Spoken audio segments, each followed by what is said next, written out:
Hello students, welcome to education NET aspirants.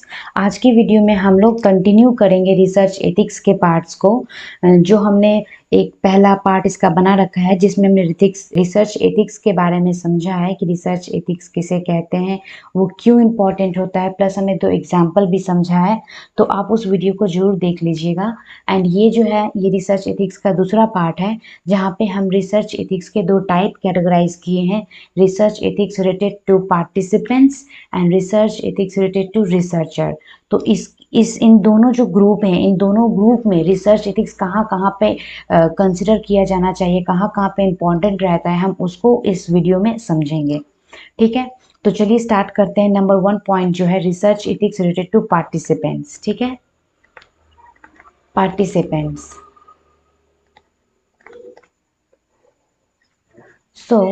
पहला जो यहाँ पे बोला गया है, जब हम रिसर्च कंडक्ट करते हैं तो हम जो सैंपल कलेक्ट करते हैं, सैंपल जो हम चुनते हैं, उनको चुनने के वक्त से लेके प्लस इंफॉर्मेशन कलेक्ट करने तक, यहाँ पे जो ये प्रोसेस है सेलेक्ट करने से लेके इंफॉर्मेशन कलेक्ट तक, वहाँ तक हमें कुछ एथिक्स का यानी कि कुछ हमें मोरल प्रिंसिपल्स का ध्यान रखना पड़ता है, ताकि रिसर्चर का जो ह्यूमन राइट है, उसका जो हेल्थ राइट है, वो सब मिसगाइड ना हो, वो सब डिस्ट्रॉय ना हो। ठीक है, तो इसके लिए हमें क्या किस किस चीज़ पर ध्यान रखना पड़ता है कि हम जब भी रिसर्चर एज अ रिसर्चर जब भी हम पार्टिसिपेंट चूज़ करते हैं, सेलेक्ट करते हैं, तो हमें क्या करना होता है कि हमें उनका परमिशन लेना पड़ता है। ठीक है, सो सीकिंग परमिशन ऑफ पार्टिसिपेंट्स। ठीक है, seeking permission of the participants, ये है हमारा पहला पॉइंट, जिसका मतलब ये है कि हम जब भी रिसर्च कंडक्ट करते हैं तो हम जो भी पार्टिसिपेंट्स को लेंगे, जो भी सैंपल को लेंगे, हम उनसे परमिशन लेके कलेक्ट करेंगे। ठीक है, ऐसा नहीं है कि हम जाके किसी को भी पकड़ लिए और बोले कि चलो तुम मेरा रिसर्च का सैंपल बन जाओ। ऐसा करना जो है वो गलत है। ठीक है, तो हम उनसे पहले परमिशन लेंगे, अगर वो इंटरेस्टेड हैं तभी जाके वो पार्टिसिपेट करेंगे। ठीक है, तो ये हुआ पहला पॉइंट। दूसरा जो पॉइंट है सेंसिटिव इंफॉर्मेशन। ठीक है, सेंसिटिव इंफॉर्मेशन।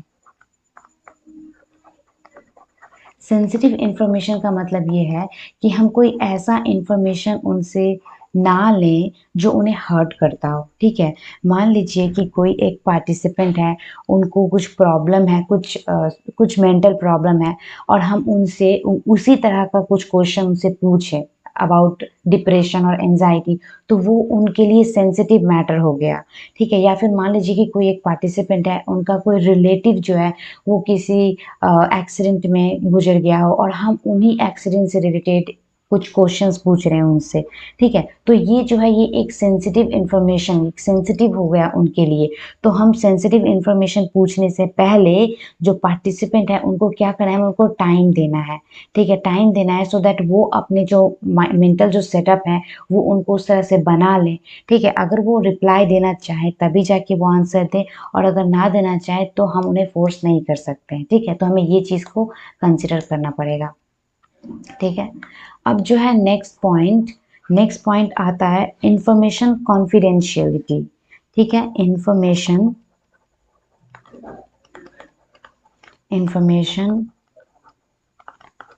कॉन्फिडेंशियलिटी।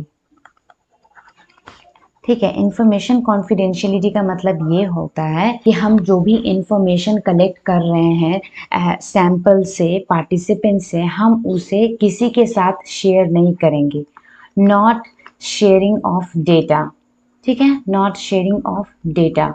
तो हम डेटा को किसी के साथ शेयर नहीं करेंगे, क्योंकि ये जो सैंपल है, ये सैंपल जो है, ये सैंपल जो डेटा दे रहे हैं, ये डेटा बहुत ही वाइटल होते हैं। ठीक है, एज अ रिसर्चर हमें किसी के साथ ये सब डेटा नहीं शेयर करना है, डेटा भी शेयर नहीं करना है, प्लस जो सैंपल है, सैंपल का नेम, एज, जो भी कुछ है उसे भी हमें शेयर नहीं करना है, ना ही रिवील करना है। ठीक है, जो भी एज है, या वो जो भी उनका नेम है, हमें इनको भी कॉन्फिडेंशियल यानी कि हाइड करके रखना पड़ता है। हम ही सिर्फ, मैं एज अ रिसर्चर ही सिर्फ जान सकती हूँ और दूसरा कोई को बताना अलाउड नहीं है, ये गलत होगा। ठीक है, तो अब जो फोर्थ पॉइंट है flexibility. Flexibility flexibility to leave the participation. ठीक है, इसका मतलब ये है कि जो सैंपल है वो सैंपल अपनी मर्जी से कभी भी रिसर्च जो प्रोसेस है उससे वो छोड़ सकता है। ठीक है, रिसर्च प्रोसेस को क्या करता है, लीव कर सकता है, छोड़ सकता है। मान लीजिए कि कोई सैंपल है, उसको अच्छा नहीं लग रहा है पार्टिसिपेट करने में, उसको थोड़ा प्रॉब्लम फील हो रहा है, उसको खराब लग रहा हो, या फिर वो किसी कारण से नहीं पार्टिसिपेट कर पा रहा है, तो वो किसी भी टाइम, एनी टाइम वो लीव कर सकता है अपना पार्टिसिपेशन। ठीक है, और इसके लिए उसको कोई सवाल जवाब कुछ भी नहीं करना पड़ेगा, वो जा सकता है अपना मर्जी से। ठीक है, तो ये एक इसका पॉइंट है। नेक्स्ट जो पॉइंट है क्या है कि हम ना possibility to cause harm to the participants. ठीक है, रिसर्च जब लोग करते हैं तो एक ऐसा पॉसिबिलिटी होता है कि पार्टिसिपेंट, चाहे वो सैंपल, चाहे वो ह्यूमन हो या एनिमल हो, उसके लाइफ को कोई हार्म नहीं होना चाहिए। ठीक है, हार्म नहीं होना चाहिए, प्लस उनके राइट्स को प्रोटेक्ट करना है। ठीक है, राइट प्रोटेक्ट करते हुए हमें रिसर्च कंडक्ट करना है। एंड यही सब चीज़ जो है जो एथिक्स को बढ़ावा देती है, प्लस इनकरेज करती है रिसर्च में, महत्व देती है रिसर्च प्रोसेस को। ठीक है, तो ये 5 पॉइंट्स थे जो पार्टिसिपेंट्स के हिसाब से एथिकल कंसिडरेशन देना चाहिए। एथिक्स इम्पॉर्टेंट है जब हम रिसर्च कंडक्ट करने जाते हैं तब। ठीक है, इसके अलावा और बहुत सारे पॉइंट हो सकते हैं, बट हम सिर्फ जो इम्पोर्टेंट पॉइंट है उसी पे फोकस किए हैं। ठीक है, अब जो है इसका दूसरा पार्ट जो हमने बोला था रिसर्चर। ठीक है, ethical consideration related to researcher. ठीक है, so ethics related to researcher. ठीक है, इसमें हम लोग बहुत ही कुछ नया नया वर्ड सीखेंगे और ये बहुत ही ज़्यादा इम्पोर्टेंट होने वाला है। सो पहला जो पॉइंट है वो है सलामी स्लाइसिंग। ठीक है, सो ये एक नया टर्म आपको लगता होगा। सलामी स्लाइसिंग का मतलब ये होता है कि जब रिसर्चर, ठीक है, एक रिसर्चर जो है वो एक इंफॉर्मेशन को लेके इस एक इंफॉर्मेशन को डिफरेंट पार्ट में तोड़ देता है। ठीक है, छोटे छोटे छोटे छोटे बहुत सारे पार्ट में तोड़ के इन सभी को क्या किया वो, तो इन सभी को वो डिफरेंट पब्लिशिंग हाउस में पब्लिश कर दिया। ठीक है, जितने भी पब्लिशर, डिफरेंट पब्लिशर जो हैं उनके पास जाके इन्होंने पब्लिश करवा दिया अपना जो मटेरियल है उन सभी को। ठीक है, तो उस वक्त ये जो प्रोसेस है इसी को बोलते हैं सलामी स्लाइसिंग। ठीक है, और ये एक जो है ये एक प्रॉब्लम है और ऐसा नहीं करना चाहिए रिसर्चर को, ये एक गलत हैबिट है। तो इसी चीज़ को रोकने के लिए रिसर्च एथिक्स बनाया गया है। ठीक है, दूसरा पॉइंट है सिमुल्टेनियस सबमिशन। ठीक है, सिमुल्टेनियस सबमिशन का मतलब क्या होता है? सो सिमुल्टेनियस सबमिशन का मतलब ये होता है कि मान लीजिए एक रिसर्चर है, ये रिसर्चर ने एक रिसर्च आर्टिकल लिखा। ठीक है, एक रिसर्च आर्टिकल लिखा, क्या लिखा, रिसर्च आर्टिकल लिखा, और यही रिसर्च आर्टिकल को उसने 2-3 पब्लिशिंग सेंटर में जाके पब्लिश कर दिया एक ही बार। ठीक है, एक पब्लिशिंग सेंटर में पब्लिश किया, दूसरे में भी कर दिया। ठीक है, तीसरी में भी कर दिया। तो एक ही जो मटेरियल है इसको ये एक ही साथ सभी जगह पे 2-3 सेंटर में जाके क्या किया, पब्लिश करवा दिया। तो क्या हुआ, सिमुलटेनियस का मतलब क्या होता है, एक ही साथ, सबमिशन मतलब कि जमा करना। तो ये एक ही साथ अपना एक ही आर्टिकल को अलग अलग अलग अलग पब्लिशिंग सेंटर में जाके जमा करवा दिया, पब्लिश करवा दिया। तो इससे क्या हुआ कि ये प्रोसेस करने से रिसर्च जब वो फाइनल जब उसका वेरिफिकेशन होता है तो वो उस वक्त उसका ब्लॉक हो जाता है और फिर उसका जितना भी मेहनत है वो वहाँ पे आके रुक जाता है, खराब हो जाता है। तो ये एक था रिसर्च एथिक्स यहाँ पे कंसिडर किया जाता है। ठीक है, अब जो थर्ड पॉइंट है, थर्ड पॉइंट यहाँ पे आता है डुप्लीकेट सबमिशन। ठीक है, डुप्लीकेट सबमिशन। डुप्लीकेट सबमिशन का मतलब ये होता है कि जब रिसर्चर ठीक है, रिसर्चर, मान लीजिए रिसर्चर है, इसने अपना एक काम किया, ठीक है, इसने और एक दूसरा काम किया, ठीक है। अब इसने जो तीसरा जो काम करेगा ना, ये तीसरा काम इन दोनों का एक डुप्लीकेट बना के रख दिया। ठीक है, मतलब दोनों से सिमिलर है, ये एक थर्ड बना के जैसे तैसे करके रख दिया। तो ये जो और रख के और इसको क्या किया, उसने पब्लिश करवा दिया। तो इसी को बोलते हैं डुप्लीकेट पब्लिशिंग। या फिर और यहाँ पे और एक कंडीशन होता है कि रिसर्चर जो है किसी दूसरे का काम लेके, ठीक है, डुप्लीकेट मतलब नॉट एग्जैक्टली सेम, वैसा ही नहीं, किसी दूसरे का काम लेके क्या किया, उसने अपने नाम पे थोड़ा बहुत काम करके इसको अब उसने पब्लिश करवा दिया। तो ये भी हो गया डुप्लीकेट सबमिशन, ये भी एक रिसर्च एथिक्स को चैलेंज करता है। ठीक है, अब जो नेक्स्ट पॉइंट है, नेक्स्ट पॉइंट यहाँ पे आता है image manipulation. Image manipulation, image manipulation क्या है कि यहाँ पे बस वही बात है, हमने जो डुप्लीकेट सबमिशन वाला पढ़ा था वैसा ही ये है। इमेज मैनिपुलेशन में क्या है कि इमेज जो है, जो यहाँ पे कुछ इमेज होते हैं, चाहे वो टेक्स्ट हो चाहे वो डेटा हो, जो भी है, वो इमेज के साथ उन्होंने क्या करना है, मैनिपुलेशन कर देना है। ठीक है, और उसको क्या करता है, मैनिपुलेट करके उसको वो पब्लिश कर देते हैं।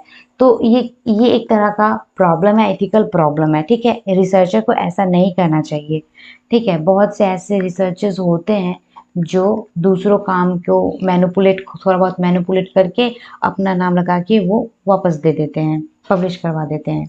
ठीक है, अब जो नेक्स्ट पॉइंट है, जो मोस्ट इम्पॉर्टेंट पॉइंट है, वो है, ठीक है, प्लेगरिज्म। ठीक है, प्लेगरिज्म का क्या मतलब है कि किसी दूसरे का इंफॉर्मेशन को लेके हम अपना बना देते हैं। ठीक है, क्या करते हैं हम, किसी दूसरे का, अदर्स के डेटा को, चाहे वो टेक्स्ट हो या वो न्यूमेरिकल हो, कुछ भी हो, इंफॉर्मेशन को हम क्या करते हैं कि अपना काम में इस्तेमाल करके अपना बना लेते हैं। ठीक है, दूसरे का काम को क्या बोलते हैं हम, अपना बोलते हैं। ठीक है, ओन वर्क बोलते हैं, उसको अपने काम में यूज कर लेते हैं और ना ही हम कोई रेफरेंस देते हैं। ठीक है, तो इसीलिए ये प्लेगरिज्म होता है। ठीक है, दूसरे को काम को हम अपना बना लेते हैं, अपना काम अपना नाम दे देते हैं। अब जो हमारा नेक्स्ट पॉइंट है वो है